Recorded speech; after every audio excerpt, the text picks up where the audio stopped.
ബാപ്പയോടും ഉമ്മയോടും എത്ര മോശപ്പെട്ട സ്വഭാവക്കാരാണെങ്കിലും പിണങ്ങാൻ പാടില്ല. പിണങ്ങാൻ പാടില്ല അവരോട്.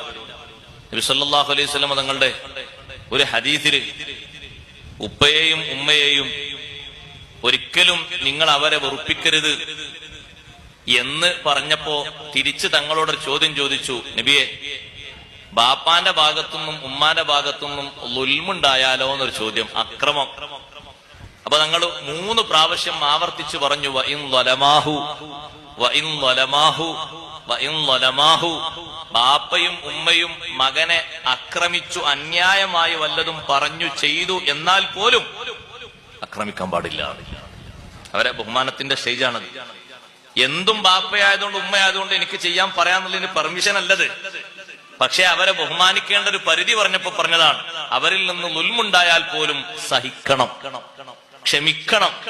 ബാപ്പയായി എന്നുള്ളതിന്റെ പേരിൽ ക്ഷമിക്കണം, ഒന്നും പറയരുത്. ബാപ്പ ഇപ്പൊ പറഞ്ഞത് സത്യത്തിൽ മോശം, വളരെ വൃത്തികെട്ട വാക്കാ പറഞ്ഞത്, പക്ഷെ തിരിച്ചു പറയാൻ പറ്റൂല. എന്തേ? ബാപ്പ.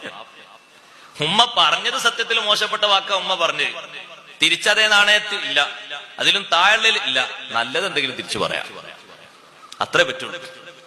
അവരോടുള്ള സേവനത്തിന്റെ മാർഗത്തിൽ വിഷയമായി പറയുകയാണെങ്കിൽ അത് തന്നെ ധാരാളം ഉണ്ട്.